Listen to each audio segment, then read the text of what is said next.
Hola, muy buenas tardes. Disculpen la tardanza, tuvimos unos pequeños problemas técnicos, pero ya estamos aquí con ustedes en esta nueva edición. El 10 de cada mes hablemos de salud mental. Les recuerdo que este es un esfuerzo conjunto entre el Instituto Nacional de Psiquiatría Ramón de la Fuente Muñiz y la Asociación Mexicana de Psiquiatría Infantil para hablar de temas de salud mental de manera constante.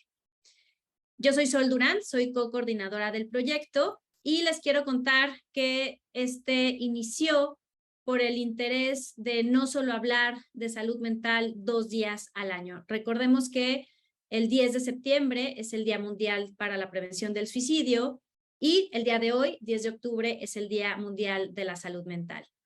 No obstante, pues considerábamos junto con la doctora Gabriela Cortés que esto no era suficiente y que necesitábamos seguir hablando de salud mental y por lo menos que fuera un recordatorio mensual. Y es por eso que elegimos el 10. El día de hoy es un día muy importante para todos los profesionales de la salud mental, ya que es el Día Mundial de la Salud Mental.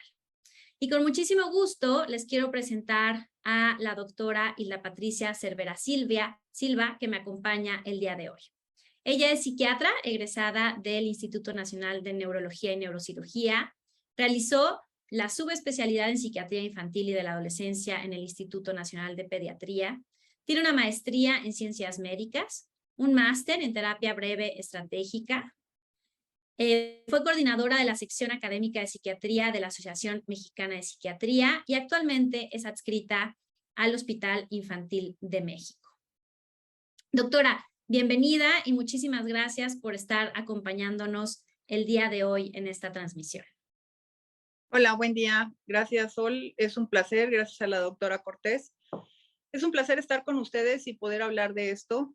Cabe señalar que, pues después de lo que hemos vivido en estos últimos 36 meses casi, hemos cambiado mucho de nuestras vidas, pero sin embargo, algo que sí hemos tenido mucho mayor recapitulación en cuanto a la población general fue la salud mental. Y cabe señalar que pues ahora en el lema, si tú me puedes recordar la parte del lema del Día Mundial de la Salud, te lo agradecería. Sí, doctora. Pues justo, ¿no? Existe un Día Mundial de la Salud Mental y el lema de este año es hacer de la salud mental y el bienestar para todos una prioridad mundial. Este lema cabe señalar que es muy interesante porque te está manejando la parte de la prioridad mundial, ¿no? Ya no es nada más en nuestro país y los días, pues tal cual, el Día Nacional en muchas ocasiones son días mundiales. ¿Y por qué se hizo? Bueno, la salud mental cobró un papel muy importante en las últimas 2 décadas, creo yo, y conforme cada quinquenio ha ido cobrando mayor importancia y la gente tiene mayor conciencia de por qué es importante la salud mental, por qué se hizo un día mundial acerca de la salud mental. Simplemente porque son temas muy relevantes para la sociedad, tanto ahorita como ustedes lo pueden checar, quienes son internautas pueden verlo en Facebook, en Instagram, en las redes, hasta en Snapchat, que son las que usan los chicos, y las de TikTok. Vamos a ver que pues se sacan muchas cosas referentes a esto, ¿no? Entonces, nos está dando una relevancia muy importante el por qué tenemos que fijarnos en la salud mental. Con el advenimiento de la pandemia, lo que quedó muy claro es que sin salud mental no tienes muchas cosas. Si tienes un trabajo, pero no tienes salud mental, no puedes ejercer tu trabajo al 100%. Si tienes una familia y tu salud mental está fracturada o está teniendo dificultades para poder mantenerse a flote, pues también vas a tener problemas y repercusiones a nivel personal y familiar. Entonces, esto nos va a dar mucho mayor relevancia de por qué es importante la salud mental y por qué es un día mundial. En este día estamos viendo diferentes festejos y la Asociación Mexicana de Psiquiatría Infantil, así como el Ramón de la Fuente, el Nacional de Psiquiatría, pues tienen la prioridad de poder llegar hacia la población y el darnos la importancia del manejar la salud mental. Lo que hemos visto en los servicios públicos y privados es una mayor demanda de ello.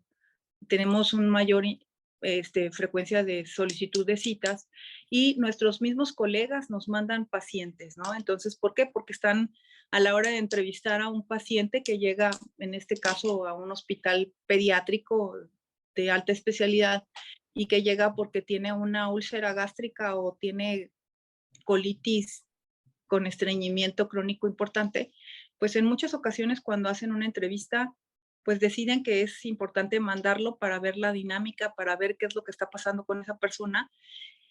Y esta es la importancia de por qué requerimos una salud mental. En los últimos quinquenios se subió el intento de suicidio, así como la frecuencia de suicidio, lamentablemente.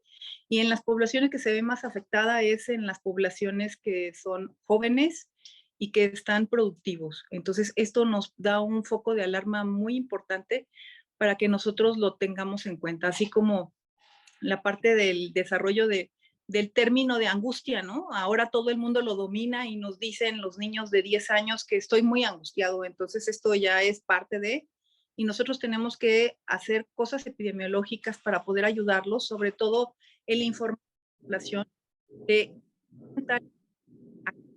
da estabilidad en todos los ámbitos de nuestra vida, desde el punto de vista de nuestras emociones, de nuestra energía psíquica en cuanto a la parte de tener la energía para poder llevar el día a día, la claridad para poder tomar decisiones, el desarrollo de cosas ejecutivas en nuestro trabajo, como el poder levantarnos y tener nuestra lista de prioridades y cosas que tenemos que ejecutar en nuestro trabajo al día a día, y el llegar al trabajo con la disposición de poder hacerlo, así como la planeación de qué es lo que vamos a hacer al día siguiente y cómo se tiene que ejecutar esto. Esto es parte de la salud mental. Y cuando a veces no tenemos claras nuestras emociones, podemos tener conatos de enojo y no tener identificado de por qué lo estamos haciendo. Esto está pasando en nuestras poblaciones adolescentes, quienes están sufriendo mucho más repercusiones por el aislamiento que sufrieron. No sé si tú quisieras agregar algo más de por qué tenemos un Día Mundial de la Salud Mental, específicamente en este mes, ¿no? Sí, pues efectivamente, doctora, cada vez lo que vemos en la población es que existe una necesidad mayor de atención. Esto se debe, pues obviamente, a que la pandemia más bien nos hizo voltear a ver, ¿no?, nuestra salud mental.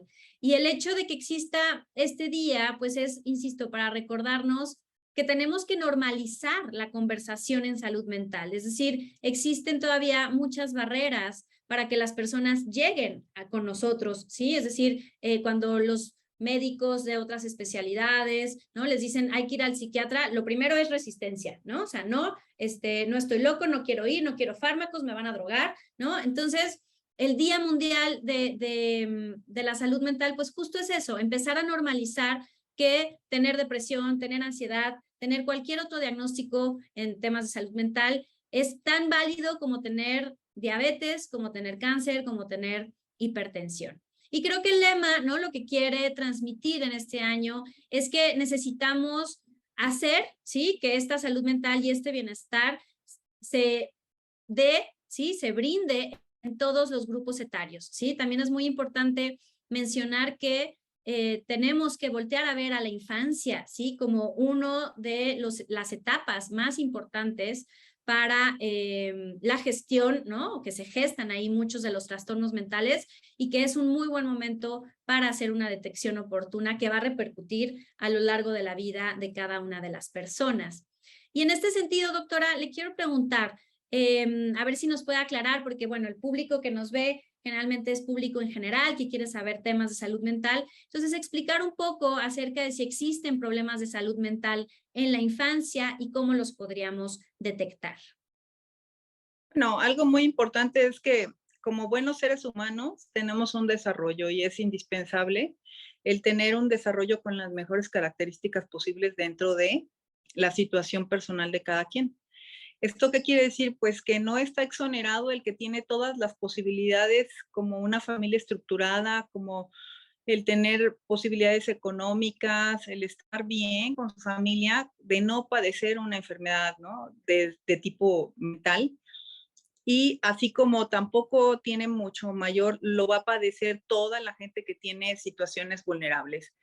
¿Qué quiere decir esto? Bueno, que la mayor parte de la gente, cualquier persona, puede tener el riesgo de padecer una enfermedad mental. ¿Y por qué no? También tienen el derecho los niños y los adolescentes. En este caso tenemos niños preescolares e incluso podemos decir que hasta bebés que padecen enfermedades.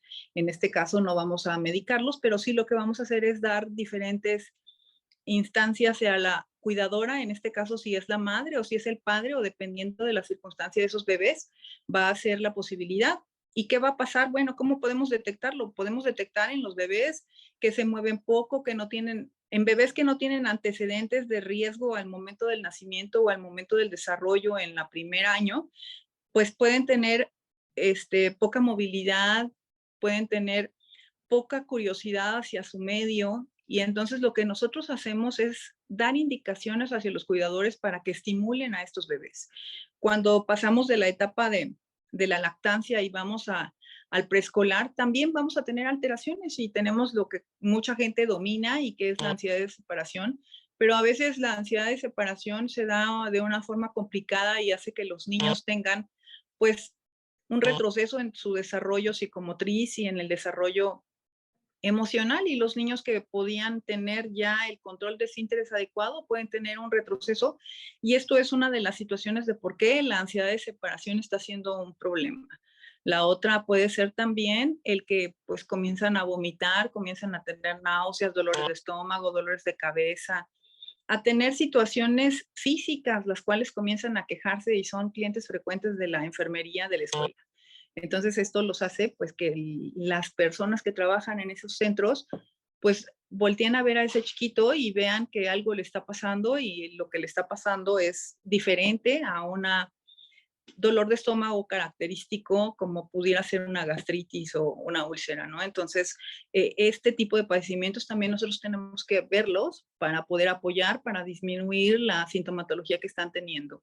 También pueden deprimirse, cursan con depresión los niños de jardín de niños, los de primaria y los de secundaria. Entonces, no están exonerados ni de sufrir ansiedad de cualquier tipo, así como cualquier tipo de fobia, como cualquier tipo de depresión e incluso situaciones como pueden ser obsesivo-compulsivos, trastornos bipolares, esquizofrenia, también la pueden padecer, ¿no? Entonces, cabe señalar que lo que hablabas antes del estigma, pues nosotros hemos luchado durante muchos años como especialidad en esto. Sin embargo, ahora sí vemos una mayor apertura hacia el que se atienda, ¿no? Gracias a la parte de los medios de comunicación que nos han venido ayudando para que la gente tenga mucho mayor conocimiento y sepa que nosotros somos igual que el gastroenterólogo, que el neurólogo, que el nefrólogo, simplemente somos psiquiatras, ¿no? Es la única diferencia que tenemos una especialidad diferente, pero con una situación de poder ayudar y nosotros como psiquiatras de niños lo que hacemos es el llevar a buen puerto el desarrollo de una persona que está teniendo una alteración en su desarrollo, como puede ser una depresión o puede ser una ansiedad. Y si nosotros se lo resolvemos, estamos disminuyendo el riesgo de que sea un adulto deprimido o sea un adulto ansioso. Entonces, entre más temprano sea el diagnóstico, mejor pronóstico va a tener. Gracias, doctora. Sí, efectivamente, diagnosticar de manera oportuna, sabemos que existe esta brecha de atención en el cual es el tiempo que pasa la persona con los síntomas, ¿sí? Y que se tarda en buscar la atención adecuada o en recibir el tratamiento oportuno. Y parte de nuestra misión es empezar a reducir esa brecha de atención y de tratamiento para que las personas lo busquen mucho más tempranamente, porque también la respuesta al tratamiento va a ser mucho mejor y como usted decía, doctora, pues el pronóstico también va a mejorar. Sabemos que existen, ¿no?, trastornos propios de la infancia, pero efectivamente es muy importante empezar a detectarlos en ese momento. Sabemos, ¿no?, que en esta parte de las resistencias, ¿no?, incluso cuando se les dice a los padres, oye, esta es una llamada de atención, esta es una llamada de atención, se resisten y mucho también se resisten por el tema de los fármacos, ¿verdad, doctora? Con respecto al tratamiento farmacológico, recientemente vi un paciente Y justo el tema, ¿no? O la principal barrera fue que los padres no desean, a pesar de que el chico ya tiene, ya es mayor de edad, no desean que se inicie un tratamiento farmacológico porque existen todavía mucho estigma al respecto de nuestros fármacos. ¿Qué nos puede decir al respecto? Y más en población infantil, que es la que usted trata. Bueno, esto es muy frecuente, pero aquí lo que nosotros tenemos que checar es cómo le abordamos a los papás la situación y cuál es la consecuencia de no darles el tratamiento. Porque no es lo mismo tener un trastorno de conducta, en este caso niños que llegan con situaciones en las cuales tienen a lo mejor un mes que comienzan a pelearse con el de al lado, comienzan a aventarles cosas, comienzan a ofender a las personas, etcétera, y pueden comenzar a hurtar y a decir mentiras. Entonces, cuando esta persona llega a los servicios, va a tener un manejo y muy probablemente si se le da tratamiento farmacológico revierte mucho más rápido el trastorno, pero cabe mencionar que no nada más es el tratamiento farmacológico, ¿no? Damos manejo conductual específicamente para que se revierta y los manejos que nosotros vamos a dar en los psicofármacos que se escuchan muy rimbombantes, pues tienen el mismo principio básico desde el punto de vista bioquímico, como pueden ser los cardiológicos, los neurológicos, los gastroenterológicos. ¿Y qué quiere decir esto? Bueno, que todos se manejan en base a receptores y que pues la única diferencia es que nosotros trabajamos con el cerebro. Y entonces cuando ya hablamos de psicofármacos se oye muy rimbombante, insisto, y a la gente pues esto la intimida, pero ningún psicofármaco desde el punto de vista de los antidepresivos o antipsicóticos causa adicción. Y cuando nosotros ya les explicamos esto, pues es la primera situación por la cual los papás dicen, yo no quiero que lo medique porque puede hacerse adicto, ¿no? Entonces, cuando nosotros abordamos de una forma integral y explicamos todos los términos y dudas con los padres, disminuimos el riesgo de que no le den la medicina. Aquí también algo muy importante es que pues se van a enfrentar al tabú familiar, ¿no? También llegan y hacen como una encuesta y dice la comadre que no le den la medicina porque a mi vecino le fue muy mal, entonces nosotros les explicamos de por qué le tienen que dar la medicina y también le explicamos cuál va a ser la consecuencia de no darle la medicina y entonces en los 3 meses siguientes ellos tienen la opción y como siempre los papás tienen la toma de decisiones de si le van a dar o no la medicina. Y entonces en 3 meses que nosotros los citamos, si esa persona continúa con todos los síntomas, pues nuestro trabajo es volver a hacer conciencia con los padres de cuál es la secuela que va a dejar esto si no se trata. Y una de las mayores secuelas es que vas a desarrollar más trastornos del que ya tenías. Vas a tener comorbilidad. ¿Qué quiere decir esto? Vas a tener otra cosa. Si llegaste por ansiedad, se te puede agregar depresión. Si tuviste un déficit de la atención, se te va a agregar ansiedad porque no estás teniendo el desempeño que se requiere en la escuela o porque no estás siendo asertivo en la parte social. Entonces puedes desarrollar depresión, rechazo por tus compañeros. Entonces la medicina lo que va a hacer es ayudarle a mejorar en todas sus áreas. Y ellos no están medicados toda la vida, están medicados durante un tiempo, igual que en todas las especialidades.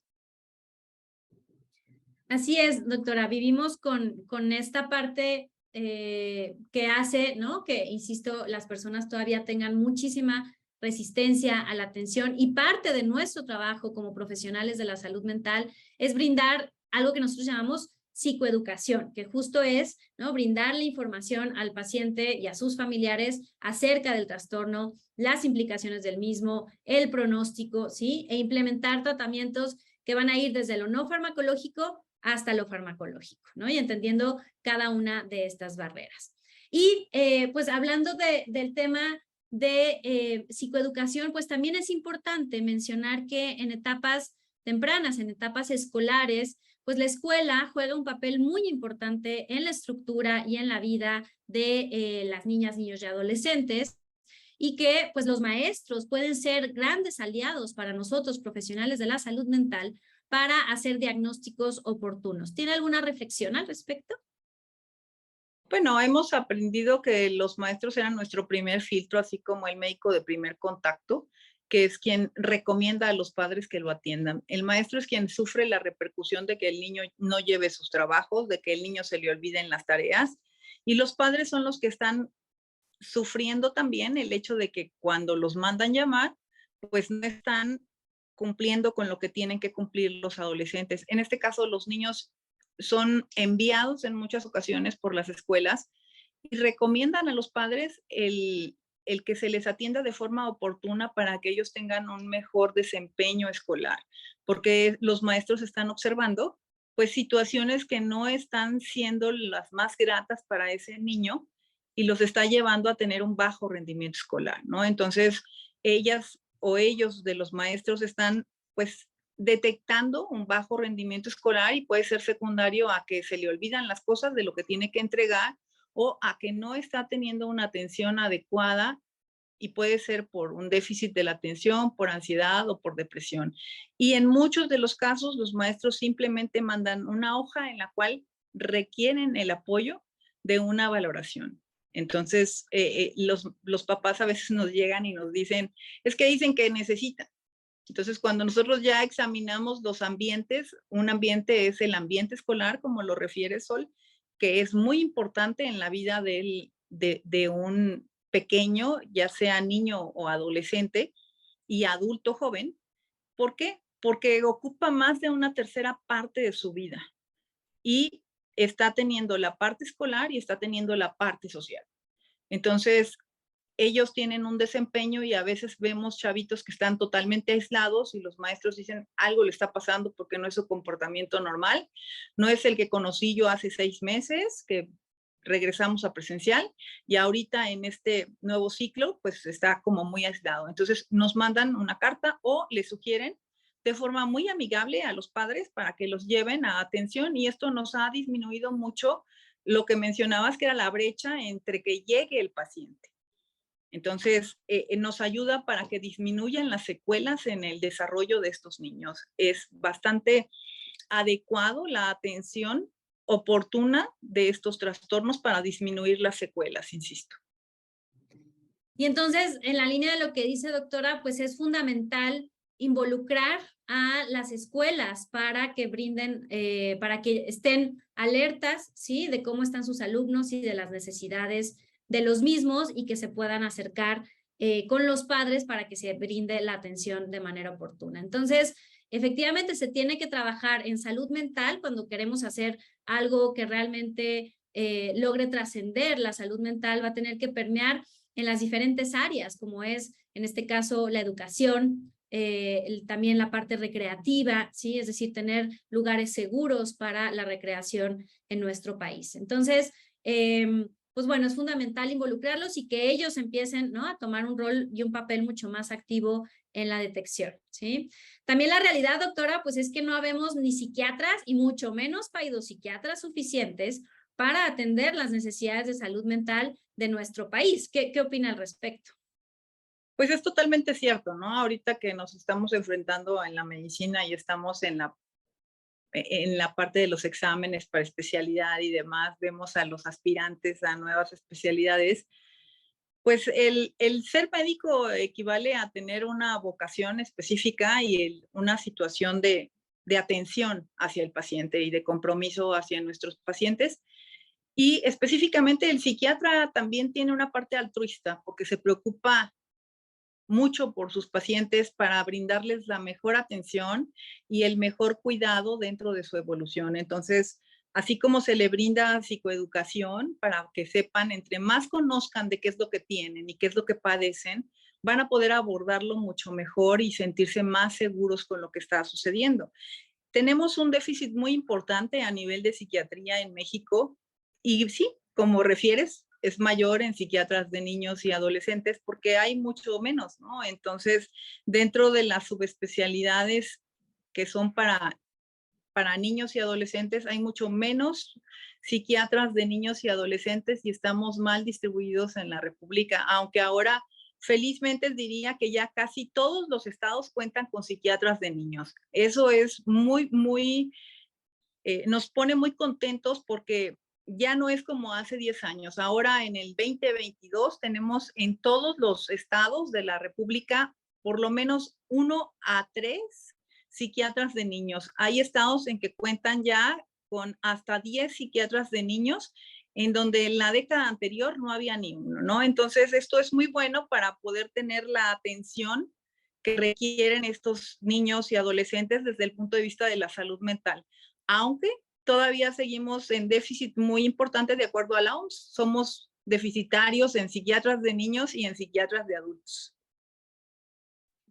Sí, y pues ese es el gran reto, ¿no? Y como usted decía, doctora, la psiquiatría, pues sí, efectivamente es la especialidad como más humana dentro de la medicina, en la cual conocemos a nuestro paciente en su historia, ¿sí? Y en su contexto actual, ¿no? Y entonces eso hace como muy valiosa la intervención que nosotros hacemos y también muy diferente a la que hacen nuestros colegas, ¿no? Que quizás se enfocan en el padecimiento actual, ¿no? Y no revisan, ¿no? Más allá de que se trate de una persona con un contexto familiar, social, laboral, ¿no? Que influye en su estado y en su patología y en la vivencia de la misma. Entonces, es importante hablar de este tema, es importante, insisto, que normalicemos, ¿no? Aquí hay un comentario de Rosy en internet que dice: normalizar la salud mental incluye llevar estos temas a diversos foros y espacios. Nos hace falta como sociedad alfabetizarnos en conocer los trastornos de salud mental. Y bueno, efectivamente, este es un primer espacio que nosotros brindamos, creamos más bien para brindar información en temas de salud mental, pero efectivamente tendríamos que estar presentes en muchos otros lugares para enfatizar la importancia de atender estos trastornos. Doctora, si me lo permite, vamos a empezar con las preguntas, ¿le parece? Sí, claro. Por ejemplo, preguntan, bueno, hacen un comentario de mucho estigma sobre el tratamiento para enfermedades mentales, sobre todo en la etapa infantil, y preguntan a qué edad se puede diagnosticar o, bueno, presentar, que no es lo mismo presentar que diagnosticar el trastorno por déficit de atención. Bueno, lo que pasa es que el trastorno por déficit de atención se debe de haber manifestado, que es como y la palabra que estabas refiriendo, presentar, es de antes de los 7 años de edad y entonces no es que surja súbitamente. Entonces, después de los 7 años se hace el diagnóstico y todavía se puede diagnosticar en la época adolescente, en el adulto joven, en el adulto de mediana edad y hasta en el anciano. Este es un trastorno que se va modificando de acuerdo a la evolución cronológica de esa persona y al cómo responde a su medio y si tiene leve, moderado o grave. Esto es lo que nos va a marcar la diferencia, porque hay en ocasiones que le llaman que desaparece. Lo que pasa es que la gente se adapta y desarrolla estrategias para poder sobrevivir. Todos la desarrollamos de alguna forma, pero las personas que tienen déficit de la atención tienen como mucho mayor situaciones para poder desarrollar capacidades para sobrevivir. ¿Qué quiere decir esto? Pues si es leve y tiene una buena dotación natural, puede ser de las personas que nunca fue diagnosticada cuando estaba en jardín de niños ni en la primera parte de la primaria, e incluso puede ser de las personas que nosotros diagnosticamos en época de secundaria o de preparatoria, precisamente porque fue leve y tiene una buena dotación natural. Entonces ya los requerimientos de la academia, que son en preparatoria mucho mayores, pues es cuando ellos comienzan a tener un déficit y se hace mucho más visible. Entonces, se puede diagnosticar en cualquier edad después de los 7 años de edad, pero se manifiesta desde antes. O sea, antes de los 7 años tenemos algunos síntomas, pero no hacemos el diagnóstico porque lo único que hacemos es una intervención temprana, que es dar indicaciones, que volvemos al término, es psicoeducar, que es enseñarles que puede padecer esta situación y qué es lo que tiene que hacer para disminuir la repercusión.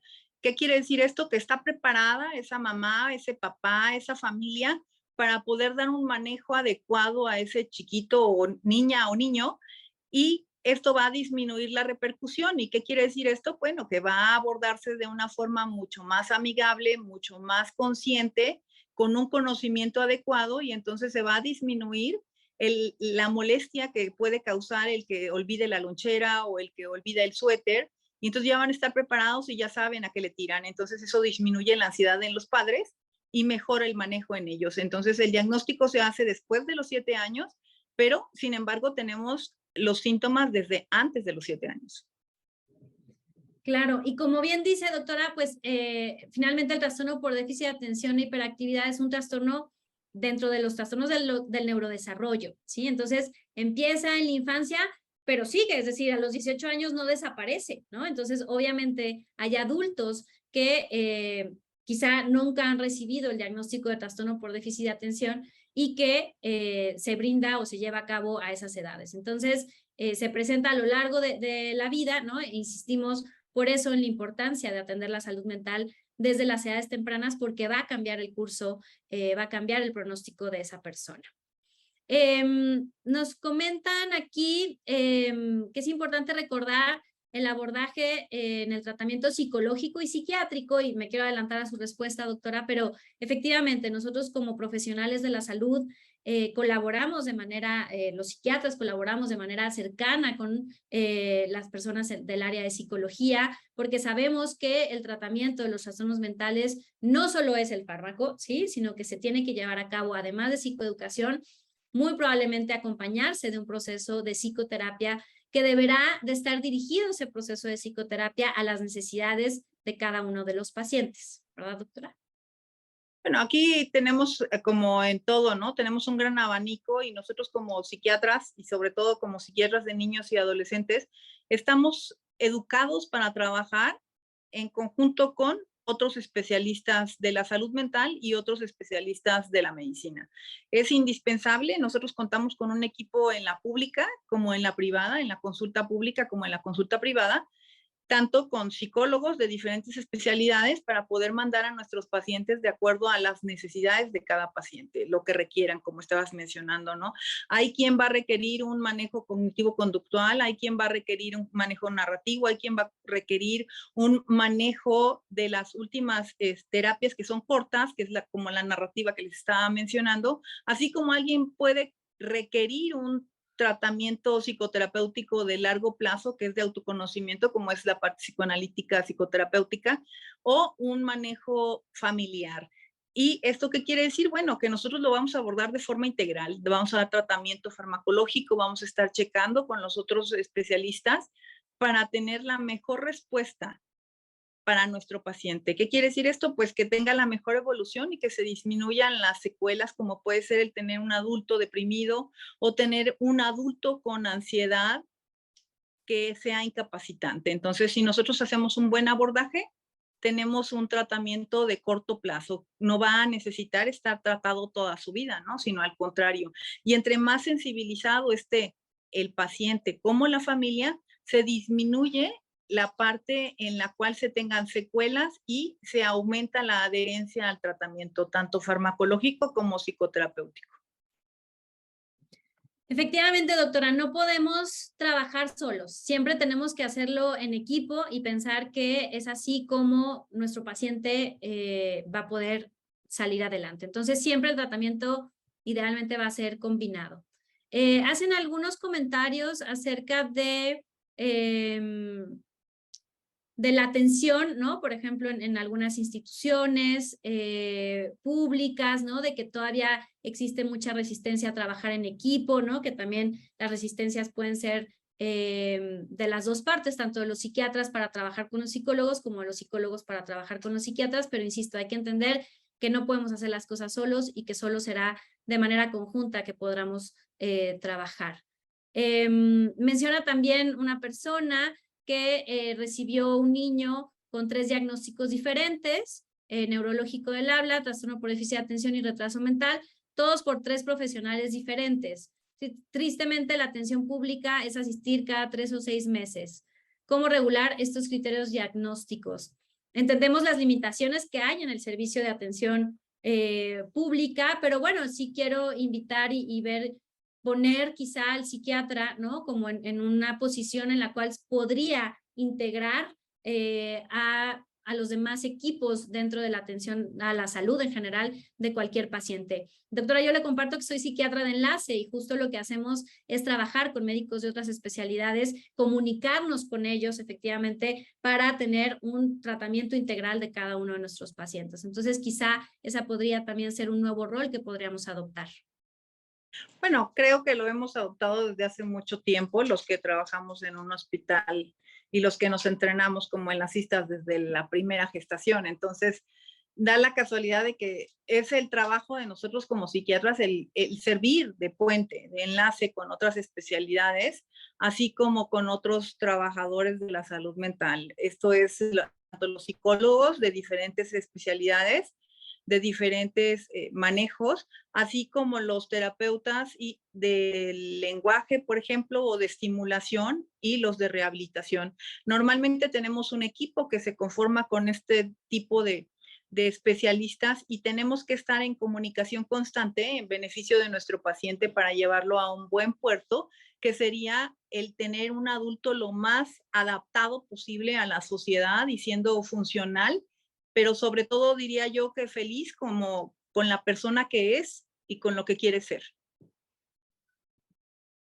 Sí, bueno, al final del día nuestros tratamientos van dirigidos obviamente a la persona, ¿sí? Y las metas que esa persona quiere cumplir. Y la realidad es que cuando tratamos a un paciente con cualquier diagnóstico, ¿sí? Y vemos la mejoría y que logramos ver que cumplen sus metas, pues realmente ahí está la recompensa, ¿no? En nuestra profesión.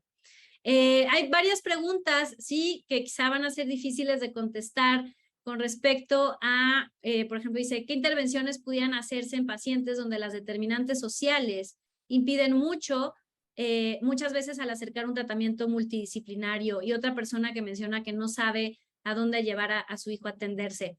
Sabemos, sí, que lo hablábamos hace rato, que habemos pocos psiquiatras infantiles y de la adolescencia, y también que hay pocos lugares donde las personas pueden recibir atención en salud mental, y ese es uno de los grandes retos que tenemos en la salud mental en el país. Existe una transformación reciente para empezar a tener atención a la salud mental desde los centros de salud, ¿sí? Y eso nos ayudará muchísimo a poder llegar a más población. ¿Pero usted tiene alguna recomendación al respecto?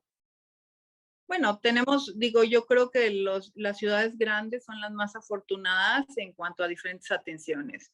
Entonces, cabe mencionar que, pues, algo muy importante es que cuando son puros en cuanto a salud mental, aprendizaje, la parte de las instituciones públicas nos ayuda, y específicamente nuestro primer filtro puede ser el DIF, ¿no? El DIF tiene una detección y ya si requieren apoyos nos los canalizan a las diferentes instituciones que quedan cerca, así como el centro de salud, como mencionas, el centro de salud que no cuente con psicólogo, por ejemplo, lo canaliza a la institución que tiene más cercano a ese paciente, porque aquí algo muy importante es que también la cercanía juega un papel muy importante para que la persona acuda adecuadamente a su manejo.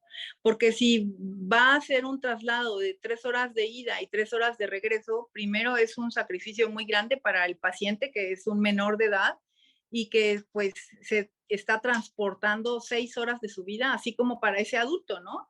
Es mucho el tiempo. Entonces, nuestra obligación como profesionales es brindar la atención dentro de las posibilidades de cada estado y de cada localidad, lo más cercano posible. A veces nosotros hacemos un diagnóstico y lo que hacemos es canalizarlo al lugar que le queda más cercano y hacer el enlace con la trabajadora social para que tenga el contacto y lo canalice hacia un centro donde tengan psiquiatra de niños y algún tipo de terapia que nosotros estemos requiriendo. Entonces, eso es lo que hacemos para optimizar tanto la necesidad de ese paciente como el que sí se lleve a cabo la asistencia del mismo. Claro, pues existen muchas barreras. Efectivamente, las ciudades grandes son sumamente afortunadas porque existen más recursos, y siempre tenemos que considerar eso, el tiempo de traslado, el costo, ¿no? Para la atención, el costo del traslado y el costo de la atención, el costo de los medicamentos, pues todos estos son factores que van a determinar que una persona pueda continuar con el tratamiento. Entonces, por eso la brecha es de atención, es decir, a cuánto tiempo tarda en atenderse, pero cuánto tiempo tarda en tratarse adecuadamente, pues ese también es otro gran reto que vivimos en la salud mental. Mencionan, hacen una pregunta acerca si tiene, doctor, alguna recomendación de literatura, de psicopatología infantil y del adolescente. Bueno, está el libro que acaba de sacar hace algún tiempo el doctor Francisco de la Peña sobre psiquiatría de niños y adolescentes. Está otro que es más enfocado hacia la parte psicodinámica, que lo hizo el doctor Eduardo Dalal. Hay otros en inglés que son de psiquiatría de niños, pero estos dos que menciono son del alcance general. También hay otros sobre el manejo de tu niño en el déficit de la atención, el manejo de las fobias, específicamente en cognitivo-conductual. Este tipo de lecturas nos pueden ayudar a poder conocer un poco más de lo que estamos hablando y de cómo se pueden abordar. Muchísimas gracias, doctora.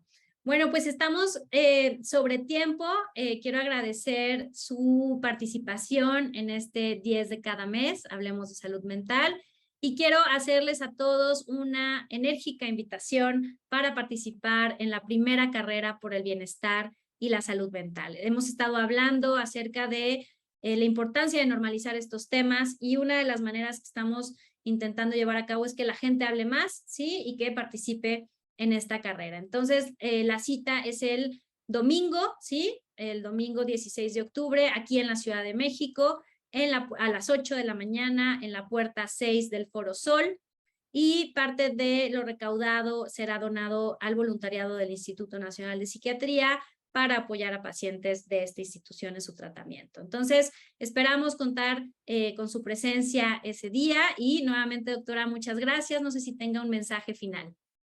Pues nada, que si requieren atención, la busquen y la adquieran, porque es prioritario específicamente en estas poblaciones, ya que estamos disminuyendo en la última década el que lleguen los pacientes de forma mucho más oportuna a nuestros servicios.